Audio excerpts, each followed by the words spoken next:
Okay, cool. Alrighty. Hi everyone. Welcome. My name is Rihanna. I'm the student engagement coordinator here. Super excited you all can join us. I'm really excited to introduce Charissa O'Connor. She's a Iona University alum of 2016 and the creative force behind Simply Loved Weddings. From corporate event planner to the owner and lead planner of Simply Loved, Charissa is shaking up the wedding and event planning scene in Connecticut and Hudson Valley. Having worked in Manhattan's bridal and corporate event industries, Charissa combines her passion for both worlds, creating unforgettable weddings since 2018. So welcome, Charissa. I'm just going to go a round of applause. Just to start off, Charissa, can you tell us a little bit about yourself and Simply Loved Weddings? Yeah, so I'm an Iona alum. While I was here, I got my degree in business management. I interned in the city at Kleinfeld Bridal, so that's kind of where I found my love of bridal and the wedding industry. I went on to work in corporate America doing events out of Manhattan and then eventually created Simply Loved. So Simply Loved is a wedding planning company. We do everything from wedding management, which is where we come in with couples about 3 months out from their wedding, to full service. So a couple comes to us and says, we're engaged, we're getting married, let's plan something. So I've grown the business. I started it in 2018. I grew it from just one employee, which was myself, and doing 2 weddings my first year, if you could call it two, to now I have 2 employees that take on their own weddings and a few assistants, and then we do 20 to 25 weddings a year. Cool. How did you end up acquiring your internship and why in that industry? Yeah, so I wanted to supplement credits. So I don't know if they still do it, but they did it where if you took an internship, it would count towards credits. I wanted to take advantage of that. I knew it was going to be unpaid, and so I decided it better be something super cool.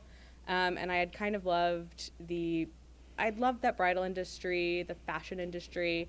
I wound up finding out Kleinfeld did an internship. I cold emailed a woman that worked there, and she said, yeah, come in for an interview. And I wound up interviewing and spent about a semester and a half working there, and then kind of fell in love. Cool. I know you work full time now. Can you talk a little bit about how you're able to manage your baby and your job? Yeah, so entrepreneurship doesn't always pay all the bills. So I do currently still have I guess you'd call it a 9 to 5, in addition to my business. And I manage it very strategically. So in the beginning, it was really tough. I now have a team and I outsource a lot of things. So I've got a virtual assistant. So a lot of that back end work and the tedious tasks that I would need to do throughout the week, I pass off and I delegate out so that I'm able to focus on managing both. It's definitely a bit of a balancing game.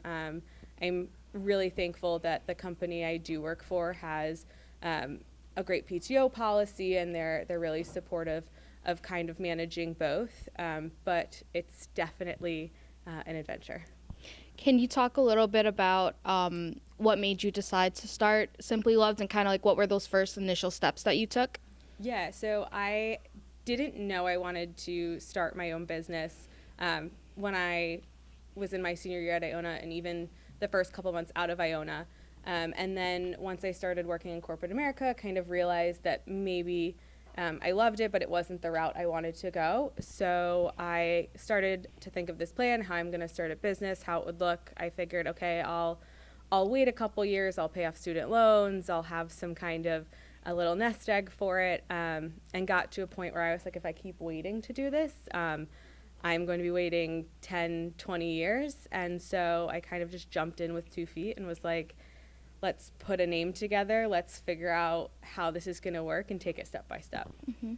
Is there any guidance that you had along the way? Like I know for me, and I'm sure for some other folks, like we know that we're passionate about certain things, but how are we able to take the next step for them? So just interested in knowing like what was that kind of process for you, or yeah.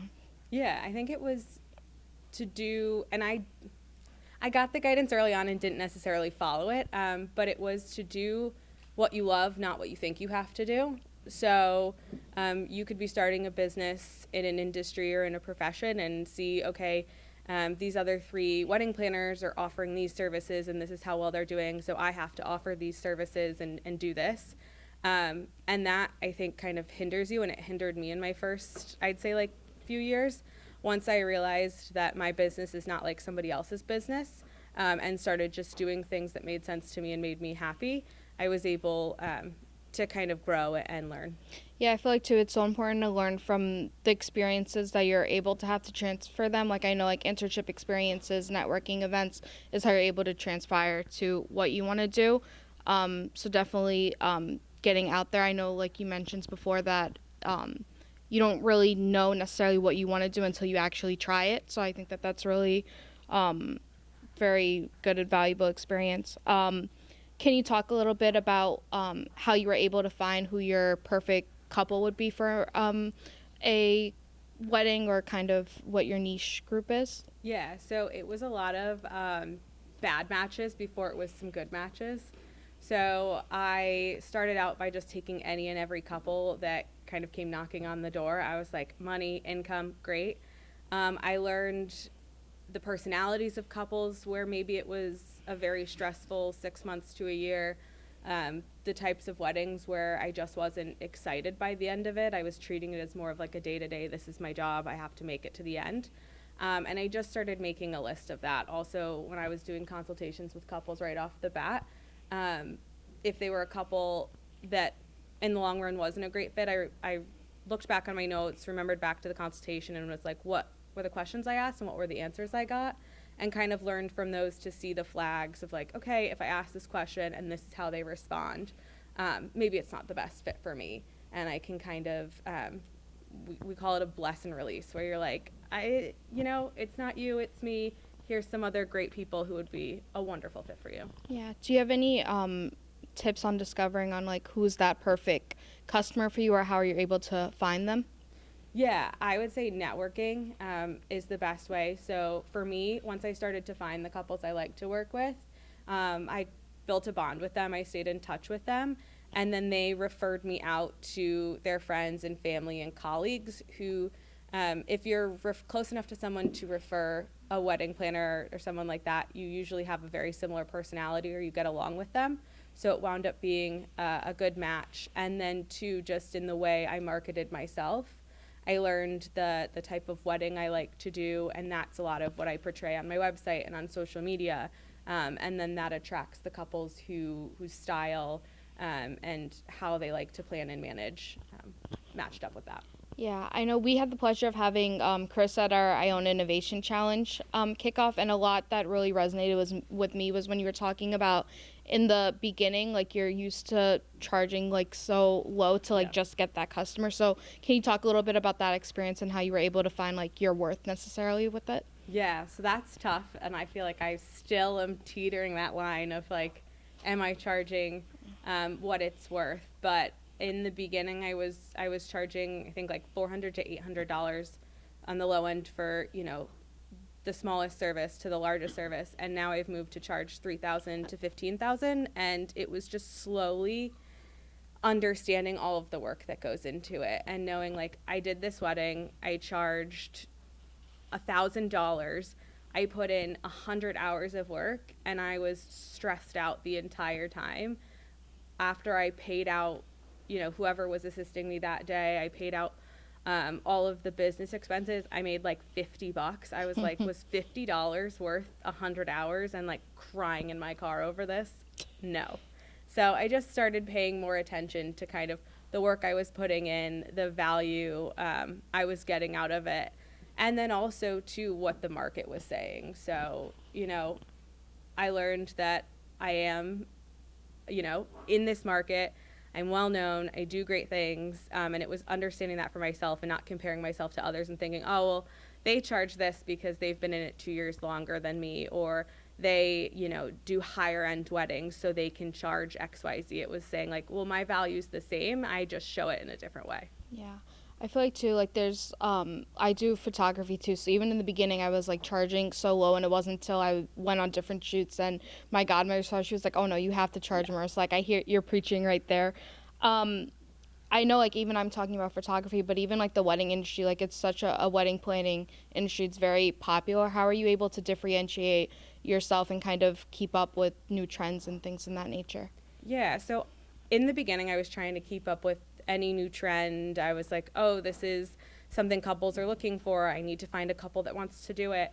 And very slowly learned that that's not only, it's not practical, but it's also how you start attracting the wrong clientele. I really focused on my brand, and my brand is me, and it's kind of like what you see is what you get. I lead all of my consultations with, I'm never going to sugarcoat anything for you. And if you're the type of person that appreciates that, we're a great match. If we're not, then we're not a great match. And I think understanding what my brand was really helped. Yeah. Can you talk a little bit about, I know like you mentioned before, like how you had, how you got introduced to your mentor and kind of like how that has been played out for you in importance. Yeah, so I unofficially met my mentor my first year in business. I started listening to podcasts. She had a podcast. She was a coordinator out of the Carolinas. And in one of her commercial breaks, she said, I offer free like 20-minute consultations just to talk to new planners. I remember sitting in my corporate job and being like whispering and being like, hi, like I started a business. This is what I charge. I don't know what I'm doing. And she was like, charge more, do XYZ. You've got this. We fast forwarded a couple years. She started a wedding planning mentorship company where she'd take on planners and she'd help you grow. I passed on it because I was like, I can't spend money on that. And then eventually got to a point where I was like, no, I should spend money. And she's become the greatest gift. I pretty much go to her and I'm like, all right, so this is my goal and this is what I'm working for. Push me. And she like stays on me. Like she'll message me, she'll text me, she'll be like, hey, the last time we chatted, you said you were going to start paying yourself a salary. Did you pay yourself a salary today? And then I usually have to be like, no, I'll transfer the money tomorrow. Yeah, So. even like for me, like I met my mentor my freshman year in such an unofficial way, like just being in the room and talking to them, and even to this day to still have a relationship with them, like that's part, at least for me, like that's one of the best things that I took out of my college experience. And I know for you it happens later, but I feel like that's such an important tool, especially as you think about like what are the next career steps that you want to take, and even what you're interested in studying also. So thank you for that. Yeah. I think also what's really awesome is that Chris actually got introduced to our program over the summer for our summer Gale Ventures incubator, and she's actually mentored 4 of our students, and she's actually mentoring for our Iona Innovation Challenge this semester. So for the folks, I know there's a couple of you in the room that are participating, so really awesome to have her. I'm a little stuck. I think as for you now, like when you, for the audience that is obviously studying, they have extracurriculars, internships. For those in the room that have that side hustle that they want to launch, do you have any advice for that? Yeah, I'd say look at what's important to you. I mean, you're going to have priorities that outweigh others. And it's okay if maybe your business isn't a top priority. You know, obviously finishing your education's definitely a top priority. And then maybe you're like, well, you know, I'm not ready to give up hanging out with my friends or my family to start a business. So it's okay in the beginning if you're like, okay, like I do want to start this business. It's a priority, but it's not a top priority. So maybe instead of taking 2 months to start this business and get it off the ground, it takes me 6 months. It's knowing that that's completely normal. You're not on a specific timeline and you're not on anyone's timeline. You kind of create your own. And just find a balance too. If you start to feel overworked and overwhelmed, kind of like reevaluate where that stress is coming from, and maybe it's not taking a step back from something, but it's just looking at approaching it differently. Yeah, I feel like for me too, like you're always like so positive and just like such a good light on things. Like, do you have any advice on how, I know like it's hard working like a 9 to 5 and then thinking about starting a business, and I know wedding planning, it gets, you have busy seasons. Do you have any advice on how you're able to stay just positive and just to keep going in that nature? I know sometimes it's also like for entrepreneurs like the hustle and grind, but Yeah, so it's 2 things. I mean, I've just surrounded myself with a great community. So both with other planners in a community where I can lean on them, bounce ideas, say, hey, I am super stressed, like this is where I'm struggling, any advice? And then also like a personal community. So my family, my friends, just explaining to them, hey, like, these are busy times of year, like, this is how you can support me. Or also, I need help with this. Asking for help was something I didn't do in the beginning. And since I've started asking for help, it's like my world has changed. So that's a big one. No, yeah, that's a really big Yeah. tip. I feel like sometimes too, like, you're so used to just dealing with things on your own and just like this is what things have to be. So it's really important to reach out for help, like professors. Like we're here for those of you that are thinking about working on an idea. So I agree with that. Yeah. Yeah, it's finding the small things, holding on to the great parts of your business as well. I mean, for me, I deal with a lot of emotion and personality, and sometimes I can take that to heart. So I've started, anytime a couple writes me a thank you note or they give me a thank you note after a wedding, I put it in a frame and I hang it on a gallery wall in my office so that when I am overwhelmed and overworked and I'm like, I'm going to go on to the state website and like dissolve this business, I kind of look at my wall and I'm like, but look at all these great weddings and these relationships that you've built and all of this change you've made and these happy memories that you've contributed to. Yeah, you just like triggered for me, like for me too, like I get nervous over certain things or like things that I've done 1,000 times. I still get nervous for, and sometimes too it's like dealing with like imposter syndrome or things in that nature. Do you have any advice or have you dealt with anything like that? I have dealt with imposter syndrome. I still deal with it. I don't think you'll ever not deal with it if you're an entrepreneur. It's, I think, slowly managing it. I mean, in the beginning, I was constantly comparing myself to other planners and industry professionals and saying, oh, well, you know, this planner started right around the same time as me and this is their full-time job and they're taking on this many weddings and they have, 10 employees and you're not doing any of this. And it kind of made those tough moments running a business tougher. I eventually got to a point, and it was talking to my mentor too, where I was like, this is like, I just feel horrible after I'm like seeing all of this. And she kind of was like, why are you watching it? Why are you on like following them on social media? Why are you, out there asking how they're doing? Yeah, I feel like it's like so often where we compare ourselves to like other people's journeys, and it's important to realize that we have our own and everyone is on their own path and their own realization that will come to them too. So thank you for sharing that. Do you have do you want to share maybe like a difficult challenge that you've had and how you were able to overcome it? Yeah, so I've had quite a few. I think my biggest has been, I had a couple who had a lot of players involved in the game. I knew right off of the bat that there were going to be a lot of players in the game, which then became a red flag for me. So now I know when I go into a consultation and they say, this mom's involved, this aunt's involved, the sister's involved, I'm like, bless and release. We're not the best fit. But it had been a really rough process where I would tell them something or give them advice or say, here's my professional opinion. We'd be just the three of us together. They'd be receptive to it. They'd be like, oh yeah, that makes complete sense. Great. We'd leave the meeting. They'd go home. They'd talk to moms. And then moms would just start this tornado of questions and thoughts and, oh, that's not how we do it. And, that's not how you should do it. Or we saw this at so-and-so's wedding. And then the couple would come back to me and have these very unrealistic now questions or directions they want to go. And it was really tough to kind of rein them back in and say, I get these are moms and you love them, but they're leading you in a really bad direction. And we're going to be spending twice your budget. And, I even had to have tough conversations with moms at one point where I was like, one, I don't know how you got my phone number. But two, I had, they'd call me and they'd be like, okay, well, did you think of this? Did you think of this? It's going to rain. What about this? And I'd be like, I've got this handled. This is what your kids are paying me for. Or I'd have to be like, I totally understand that when you got married 30 years ago, this is how it is. But I go, it's so different now.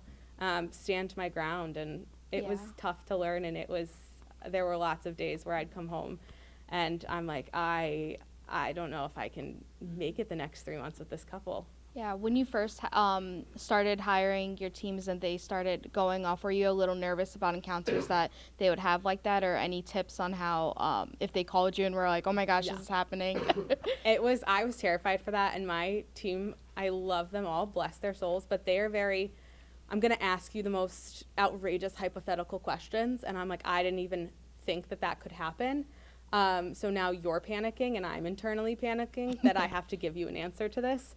But I had an experience where my team had to take a wedding, and I get a call. I'm like, oh, hey, what's going on? Like, it's towards the end of the night. They go, okay, well, we were putting some of the decor away, and we came back to the tent, and it's covered in this white chalk. And I was like, okay. And they go, well, the drunk groomsmen took the fire extinguisher and sprayed it everywhere. What do we do? And I was like, well, at the end of the day, that is unfortunately not our problem. How they behave themselves is up to them. I go, let the couple know that this is what happened and that the rental company's likely going to charge them, and then tomorrow follow it up with an email and say, hey, just confirming this is how we left things. I'm happy to be on a, CC the rental company and let them know, and I'm happy to kind of advise you, but you're probably going to have to either forego your deposit or pay to have it cleaned. So it's just kind of guiding them and also empowering them to make their own judgment calls. So Yeah. I tell them all the time, I go, you've done the training, you know what to do. I mean, I can't predict everything that's going to happen at a wedding for them or for myself. There's still things that happen for me, and I'm like, did not expect this, don't know how to handle it. I go, just use your best judgment and problem solve. And I mean, at the end of the day, it's a wedding, but it's just a wedding. We're not in a medical field. We're not saving lives. You're making a judgment call. Yeah. Can you tell us maybe some next steps for you, or any goals that you have for this year? Yeah, so now that I've got a team that's taking on weddings, I've started to take a step back from those lower packages and really focus on the packages that bring in more. I'm also looking to move into a more luxury market. So larger weddings, higher budgets, and then moving into a percentage-based pricing model for those. So I'm able to kind of let my team take those really steady weddings that are kind of rinse and repeat in terms of the process and put more focus into growing those higher end packages and the clientele that I want to work with. Oh, yeah, thank you. I want to take this opportunity for if any of you have any questions to ask Charissa, please ask away. Yep. How do you stay organized with all the things you have to do with wedding planning? Yeah, so I use programs. I use Asana. It's a big one. So I've looked for any tools and apps that are online to help me stay organized. So everything has an SOP, a process. That way it's pretty click and dry. Like if I don't have the brain capacity or the energy or the time to be like, okay, what do I have to do now? I just clone the project and go, okay, I'm literally checklisting items.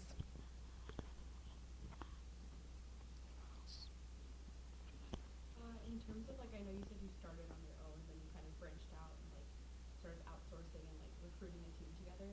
When did you know that it was kind of time to do that? What was your experience really? That's a good question. Yeah, when I could no longer do it all, or when doing it all was exhausting. So in terms of finding a team for wedding days, it got to a point where I was now taking on bigger weddings, a larger guest count, where I'd have to be two places at once, or I got to a point where I couldn't problem solve and set up for a wedding at the same time. And then on the back end, it was when I was spending way too much time doing the most mediocre tasks that anyone could do.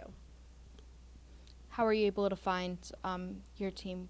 Was it word of mouth, or were they friends that you knew? Yeah, so it was online. So I went to the job boards, I posted a job, and then I held interviews for my team. And then for my virtual assistant, there's an online, my mentor actually got her virtual assistant from there, but there's an online company who trains virtual assistants, and then she has a platform where you can search for virtual assistants. And I did interviews and then hired a virtual assistant that way. That's great.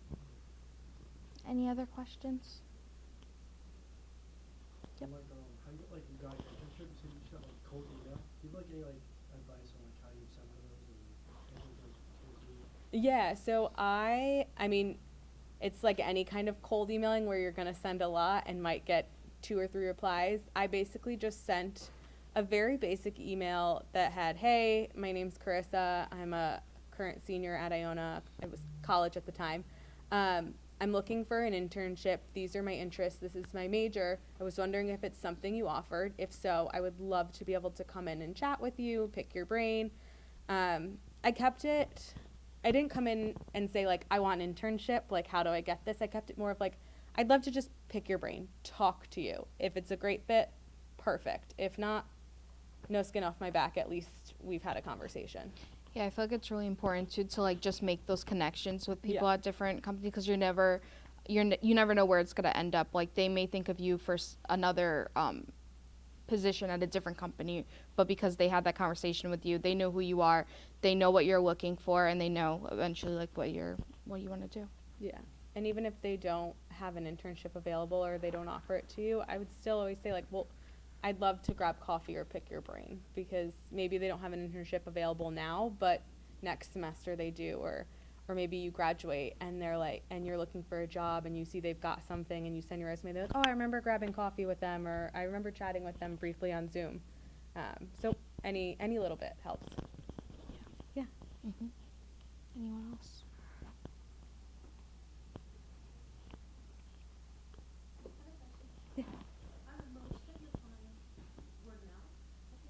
Yeah, most of my clients are word of mouth.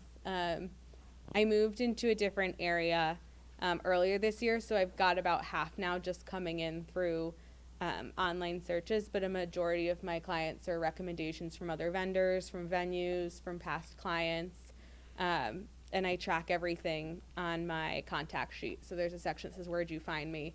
That way I can see maybe what's working and what's not working.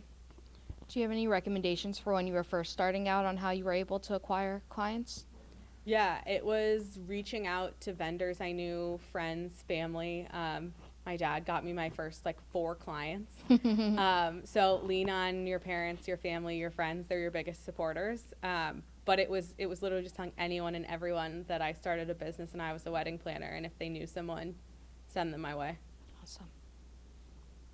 Any other questions? Well, I have one more.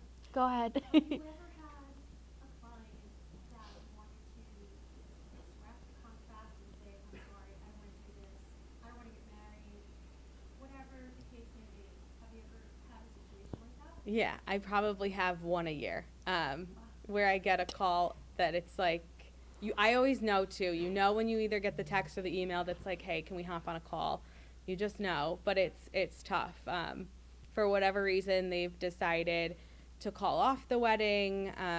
A lot during COVID, a lot of it was like, we just don't have the energy to do this. We're getting married, civilly in a courthouse. But it's handling it delicately in terms of like, okay, are they, for my couples that it was COVID, they got married in a courthouse. It was more of like, okay, I wish you the best. Like, if you ever need anything, let me know. Per our contract, your retainer's been forfeited, but like, I'll send you the cancellation clause. We'll sign it. We'll be good. For the couples where maybe the wedding wasn't happening for reasons that I did not want to get involved in, I used my best judgment in terms of like, would paying them back a portion of the retainer, what they paid, make it easier for me? Would it avoid problems for myself? Or, would it ease whatever situation they're having? I'd use my judgment for that and also look at the work I put in. Like, there were some weddings where I didn't put any work in. Our contract had just started and I got an email that's like, we're no longer getting married. And at that point I was like, you know what? Here's your retainer back. I didn't put any time or energy into this. Like, I wish you all the best. And there were other times where I was like, okay, I've put in hours. The contract stands, or, you do have a payment coming up in 2 days. Like, I've put in 30 hours from that payment, like per my contract. You do have to pay that, but I think that's having a strong contract. Anything else? So can you talk to us about maybe the Yeah, so early on, I had a lot of failures in terms of offering, I mean, some of them were offering services that I didn't want to offer or didn't know how to offer. So early on, I offered three very standard services: wedding management, partial planning, full service. Wedding management was pretty self-explanatory and full service was, but partial planning was this murky gray area where I myself couldn't even define what it was. So I would start selling this package, and then I would be doing all of this work, or each time I sold the package, I'd be doing different work, and I was either not providing the best service to these couples, and some of them were like, oh, I thought this was included, or oh, you didn't do XYZ, or I was providing too much, and I was like, that was not part of my scope of work. And it was really tough to kind of get a handle on that. I was constantly fighting for what am I providing? What is this service? What am I doing? It took a lot of time and energy to realize that it was not something that was working for me. And then it took eliminating a lot of my packages for a whole year altogether and reassessing what needed to happen. So I took multiple steps back and said, let me refresh, start from scratch almost, and build it in a much better way. Focus on perfecting one thing versus all the things. When you were just starting as a young entrepreneur, is there any, what was your initial like kind of business plan in terms of like, I know you said that you mentioned like, let me just get a name down, but can you talk a little bit about your thought process and like kind of like, were you a little nervous to do it, and what was that thing that's telling you to just go ahead and do it? I was terrified to do it. I made an entire list of reasons I shouldn't do it, and then realized that list of things is actually why I should be doing it. They didn't have the entrepreneurship school when I was here, so I just got I got my bachelor's in business, which business as a whole, there's so many different avenues. So I had this one picture of how you were supposed to start a business that didn't necessarily work for the type of business I was looking to start. So I had started with a blueprint that I thought was the correct blueprint, which was come up with a name, start offering services, do all of this back end work. And it got me there, it got the base there. And then I switched the mindset of like, okay, like there's the base, and the base is almost the same for every business, but the type of business and the industry is different. So I realized quickly that my industry, it's a creative industry. You run a creative business and a service-based business, completely different than a business in the financial world or a product-based business. Yeah. Were you nervous about tapping into a market that's so already populated? Yeah, I was terrified. I was like, I'm like starting a business, popping into this industry that's well established. It's been around for years. Also, when I started, wedding planners were considered a more luxury item, or they were an unnecessary vendor to hire. So I was also stepping into an industry where I was like, it's a very saturated industry, and there's a very small market for couples that are looking for wedding planners. And then I eventually realized I need to do something that makes me stand out, which for me was building a brand, but it was terrifying at first. I mean, it still even is. Like, I'm in a lot of vendor groups, and you're constantly seeing people popping up saying, oh, I'm a wedding planner, I've done XYZ, and I'm like, oh no, okay, like, there's more, that's my market, but it's understanding to, like, it could be you could feel oversaturated, but not everyone has the same clientele or the same goal. Yeah. Do you have just any final advice for those students just in college if they're thinking about launching their side hustle? Yeah, I'd say if you're thinking of doing it, now's the time to do it. You have the support here for it. And then also be open to the fact that you're going to fail before you're going to succeed. So no one starts business and succeeds right off the bat. No one succeeds every day of their business. You could be in business for 6 months, 6 years, 30 years, and you still have failures.